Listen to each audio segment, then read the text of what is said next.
Hi guys, and welcome back to the channel. So today we are at Kylemore Abbey, and it sits in the heart of Connemara, one of Ireland's most breathtaking estates, and a place where beauty and tragedy sit side by side. Now this place began its life as Kylemore Castle, built in the 1860s by Mitchell Henry, a wealthy doctor and a politician. He and his wife Margaret discovered Connemara on their honeymoon, and he promised her a home here surrounded by mountains, forest and a lake. Now what you see is that of a promise fulfilled, a vast Victorian mansion with over 70 rooms, a grand staircase and some of the finest craftsmanship of its day. The Henrys were known for improving the lives of their tenants and for bringing prosperity to this remote area. But the story of Kylemore would soon take a heartbreaking turn. So as we step inside Kylemore Abbey, remember this was originally Kylemore Castle, the private home of Mitchell and Margaret Henry. Construction began in 1867 and involved almost 300 workers, carving, decorating and fitting out one of the finest Victorian homes in Ireland. Everything you see, the carved woodwork, the stone detailing, the painted ceilings, was part of Mitchell Henry's dream to create a modern luxurious home deep in Connemara's wilderness. The Henry family lived here with their 9 children, and the house once buzzed with activity. Servants rushing up and down staircases, governesses teaching lessons, and visitors arriving for long weekend stays. The staircase played a central role in one of Kylemore's most haunting stories. The dining room was once a room of elegance and expectation. The Henrys entertained here in full Victorian style. Multi-course meals, best silverware, family portraits on walls, and a soft glow of candle chandeliers reflected in polished wood. Mitchell Henry was a member of Parliament, so political guests, business partners and aristocratic visitors often sat at this table. Imagine the conversation. Industry, medicine, Irish politics mixed with the sounds of children and servants moving quietly in and out.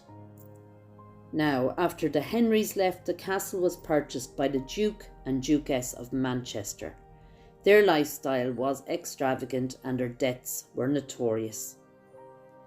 The Duchess, known as Chesterfield Mary, spent enormous sums decorating and entertaining, but their ownership was short-lived, and in 1914 they were bankrupt and the house fell into quite decay. In 1920, Kylemore entered a new chapter. The Benedictine nuns arrived after fleeing Ypres in Belgium during the First World War, where their abbey and school had been destroyed by shellfire. They came to Ireland seeking peace and a place to rebuild. Kylemore Castle, then empty and silent, became their sanctuary.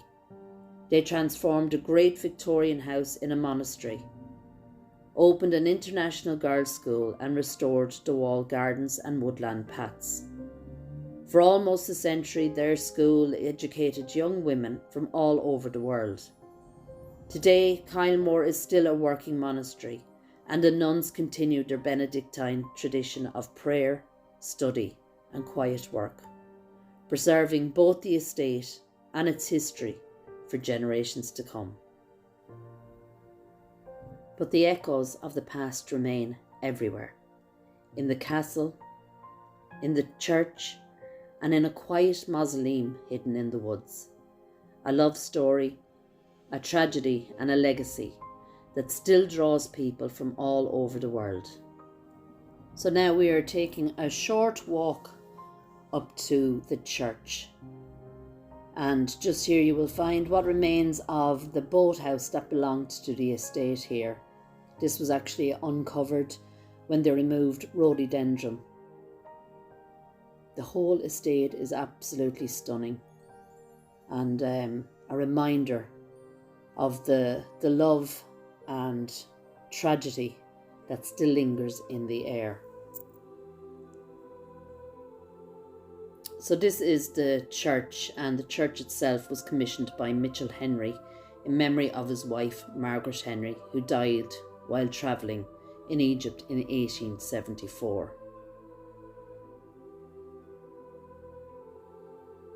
It's often described as a cathedral in miniature due to its scale and ornate craftsmanship.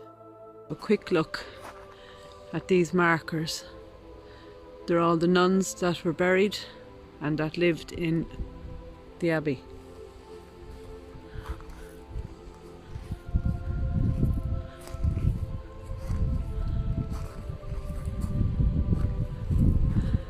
I can see one there from 1842 to 1921.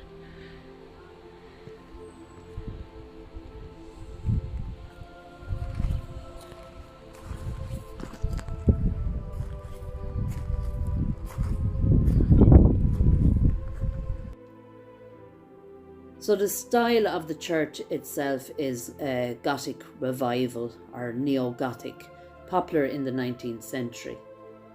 The exterior was built from sandstone with fine detailing.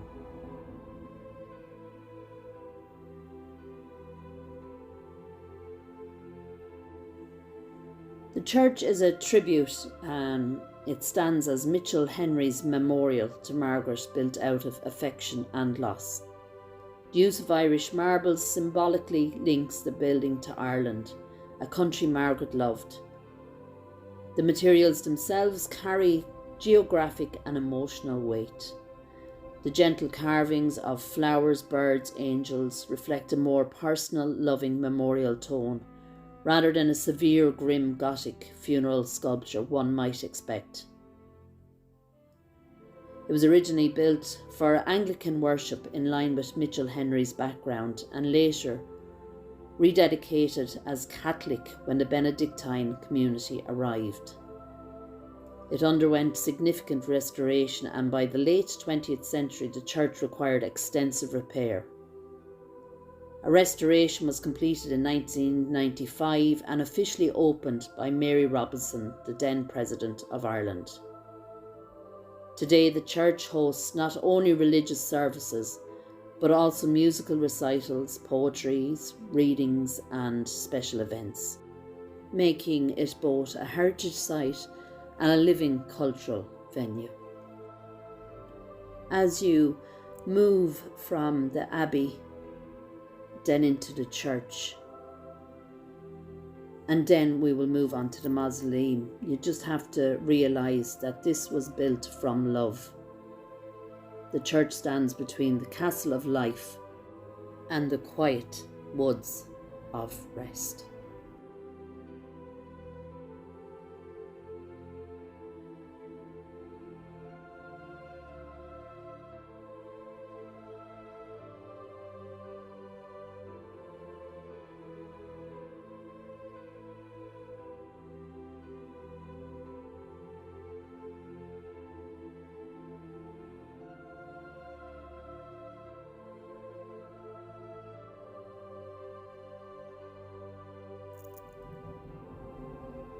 As we make our way through the woodland path here in Kylemore, this is where the story takes such a tragic turn. In 1874, Mitchell and Margaret Henry travelled to Egypt, a popular destination for wealthy Victorian families. But during the journey, Margaret suddenly became ill. Most accounts say it was dysentery, a severe infection common at the time. Within days, at only 45 years old, Margaret Henry died in the foreign heat of Cairo.